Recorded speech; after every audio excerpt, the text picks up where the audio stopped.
What's happening, financial coaches? It's Pete here. Want to read to you another chapter in my book here. Be Discovered: How to Market Your Financial Coaching Business, available on Amazon in print, ebook, or audiobook.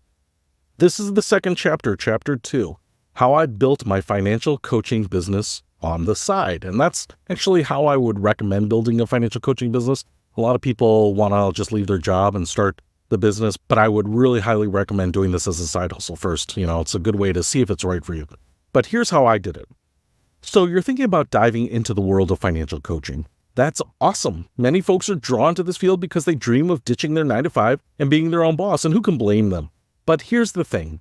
Building a successful financial coaching biz can be a bit of a slow burn. If you're a total hustler willing to put in some serious elbow grease and maybe a little cash, you could be raking in a living wage within a few months. But that's not the norm. In my experience, people who are naturally drawn to coaching tend to be big softies. They have empathy for days, which is great for connecting with clients, but not so great for closing sales and pushing through resistance.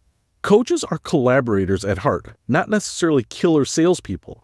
I fall into that boat myself. I'd be perfectly happy if I never had to spend any time selling anything. So what should an aspiring financial coach do? My advice: start this gig as a side hustle. It might seem counterintuitive, but trust me, it's the way to go. Let me tell you a little story.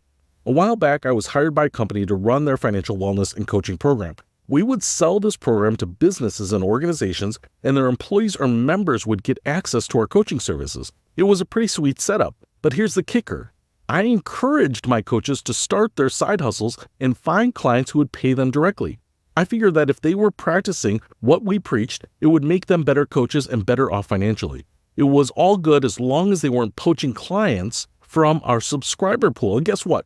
I led by example. I started by posting on social media, letting my network know I was open for business. And slowly but surely, I built up my own little operation. In the first year, I made a few grand. By year 2, I was pulling in tens of thousands. And by year 4, I finally reached the 6-figure income that we arbitrarily all revere.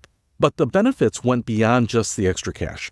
Working as a coach in my day job made me better at my side hustle. My employer paid for my training, and being immersed in the latest research and techniques gave me a serious edge. Now, I know many people just want to quit their jobs and dive into coaching full-time, but let me tell you, that transition can be rough.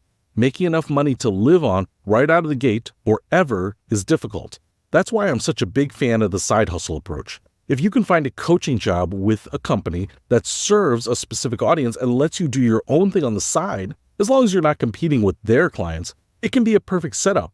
You get the stability of a paycheck and possibly benefits, the experience and training to hone your skills, and the freedom to build your own business at your pace. Of course, not all coaching jobs are created equal. Some might have sales quotas or not allow you to run a side business. So before jumping at an opportunity, ensure you understand the rules. Even if a job doesn't allow for a side hustle, it could still be worth doing for the experience and training alone. And who knows, it might just turn out to be your dream gig.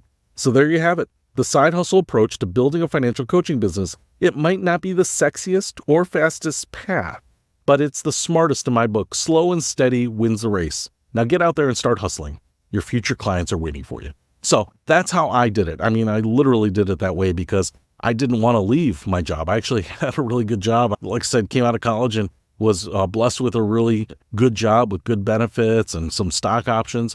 So part of what was happening to me in my career was that my career track was kind of putting some golden handcuffs on me in some ways. And so going out on my own presented a lot of risk. Whether you are well-educated or well-financed doesn't necessarily mean you're going to build a business at a certain speed or a certain pace, right?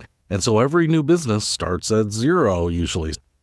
So what I would recommend here is to augment the income that you already have. And if at some point it makes sense to switch it or to replace some of that income or to leave your job entirely, then you'll have something to weigh it against instead of maybe the promise of or the expectation of a financial coaching business. So that is chapter 2 in this book. If you want to pick it up, I'll put a link to it in the description. I hope it helps. I'll see you later.